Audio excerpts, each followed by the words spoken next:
Good morning or good afternoon, everybody. This is the presentation for the year ending 2016, March 2016. It's been a while since I've addressed you, and of course the reason for that is that there wasn't so much to report. But finally there's some very good things to talk about, and that's why I decided to address you once again in the video. Let's get this out of the way. Let's look a little bit at the numbers.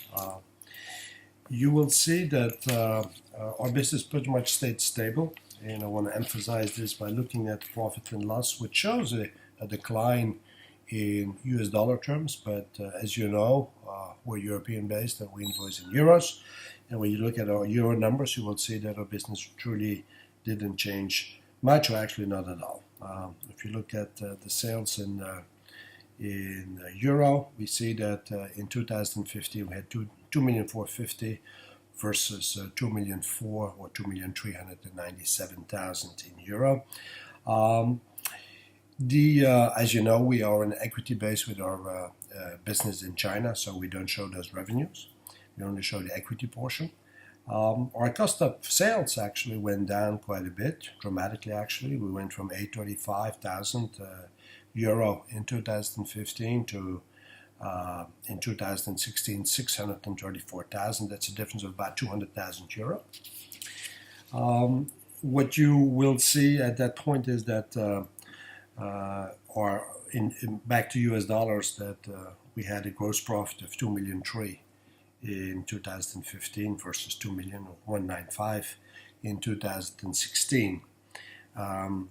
We have offset this by much lower operating expenses. We had operating expense of 2,230,000 in 2015 versus 1,945,000, a difference of 285,000. Some highlights from the equity, and I'll get back to Asia in a bit, but our equity income in Asia increased, actually doubled, or more than doubled. It went from 106,000, our equity portion, to 265,000 for the year 2016. Our interest expenses went down. We paid 111,000 in 2015, and we paid 52,000 in 2016. So our income for the company in dollars went from 58,000 in 2015 to 192,000, so almost 4 times, in 2016, which is an increase of 133,000. So our net income today went from 164,000 to 199,000. So that's a little bit for the numbers in terms of the past year. I'd like to talk a little bit about, in those numbers, I'd like to emphasize on our investment in Asia, which amounts to 21.51%. As you know, in Asia, we have seen a couple of, at least 1 year, but also 1.5 years of turbulence in the Chinese markets. Their stock market went through some hoops, and definitely the crackdown on government spending and government officials that weren't living by the book had resulted in an uneasiness in the market, and I believe our Chinese operation survived very well, and actually we started to do a lot better this year as well, which has resulted in some very good numbers. On the balance sheet of GlamSmile, in Asia, we see in 2015 cash of 6,130,000, then went up to 6,698,000 in 2016, so which is an increase of 567,000. Our profit and loss, or profit actually, went from 2015 695,000 to 1,582,000 for 2016, which represents an increase of 886,000 US dollars for the year. So not on an equity basis. If we were to look at a 100% basis, that means year to date, it means for net income of 495,878 versus a net income of 1,233,832 after taxes etc., etc. Talk a little bit about China. What are our plans? Obviously, it's been quite an investment in the fantastic investment for us, and I think what's going to be the largest consumer market at one point. Middle class keeps on rising. I think demands for dental service in general will increase quite a bit. If you look at the Chinese dental market versus a European or an American market, let's call them the Western markets, they have about one dentist for every 12,000 people, where in the US and in Europe, on average, we have about one dentist for 1,800 people. Now, in itself, that's quite an increase, but if you compound that with the size of the market of 1.5 billion people, in reality, they're going to need about 1 million extra dentists just to get to our level. That will have an impact, incredible impact in general in the dental market. They need X amount of new schools, they need X amount of new teachers, they need X amount of new students, they need more practices, they need more private practices, and of course, if you combine this with a awareness of the Chinese population about not only the looks but also the health of their teeth, I think our Chinese investment will prove to be a very good move. There's a lot of plans that go back and forth, and obviously I'm very much part of it. But our plans to maybe take this Glam Smile Asia public in a not so distant future. All will depend a little bit on the markets and where we go. Obviously, when you can see out of the numbers, we have the cash, we have the profitability, we have the positive cash flow.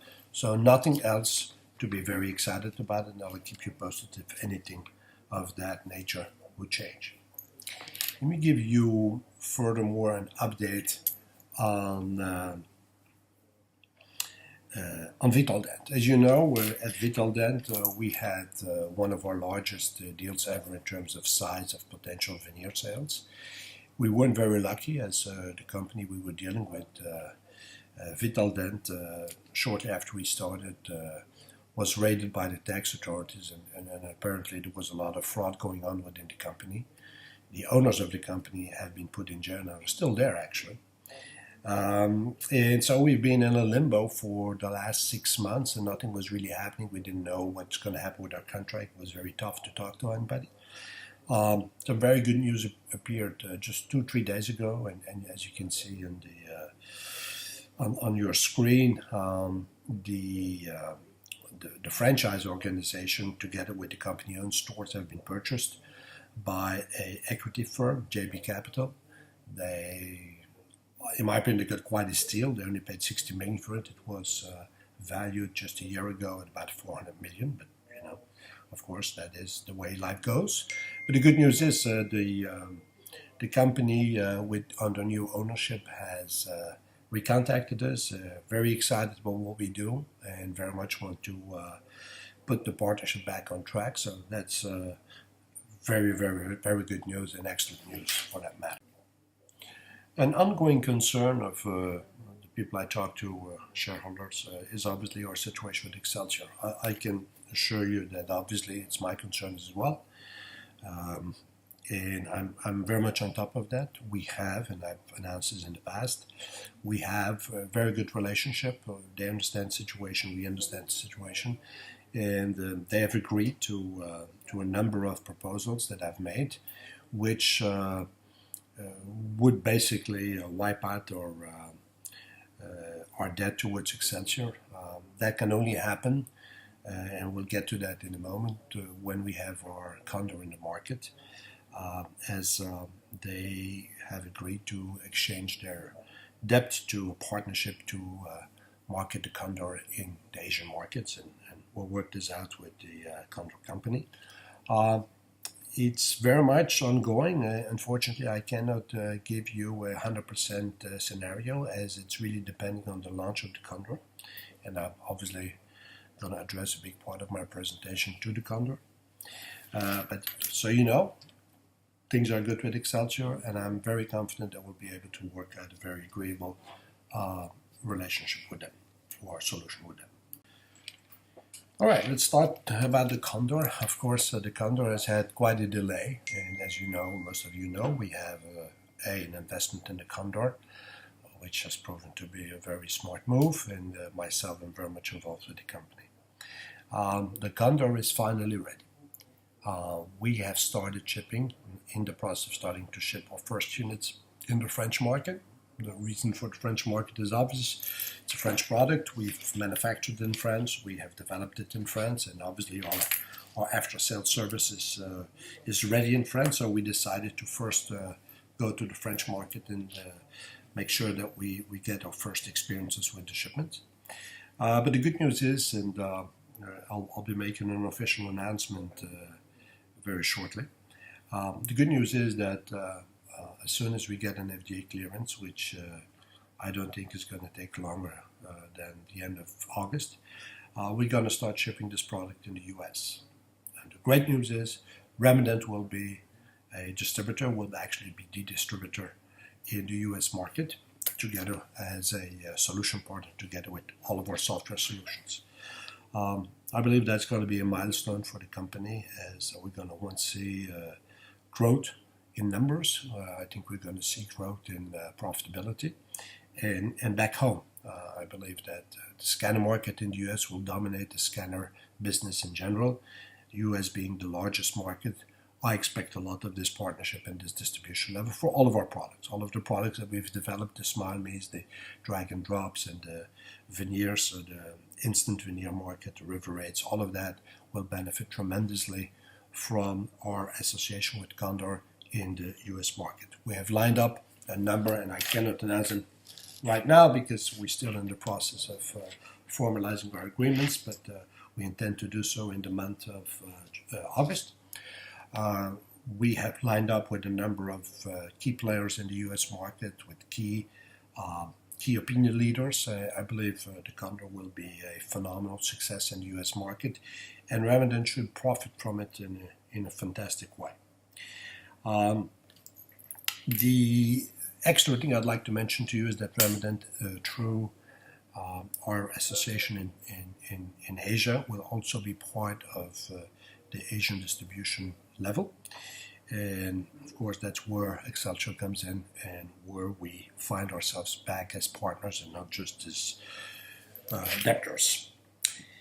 Okay, last but not least, I think it's time. I think our company is back on track. We've worked a lot on opportunities. Our opportunities are all there. We're alive and kicking. We have no more credit lines to worry about once the Excelsior deal is sealed. We have absolutely no debts anymore. And I think we're ready, and we have a subsidiary in Asia which is fast growing, and which if I look at our stock price, our investment in China alone is just our equity portion is almost as big, if not bigger, than our total equity in the stock market. So, in my opinion, at least, I think our stock is heavily undervalued, but I'm sure you'll all be in agreement with this. So I'm going to do something, try to do something about it, and I think it's time to tell a new story. I think we're coming to age in a digital era where the Condor is going to lead the way, not only for us as a company, but I think for the industry in general.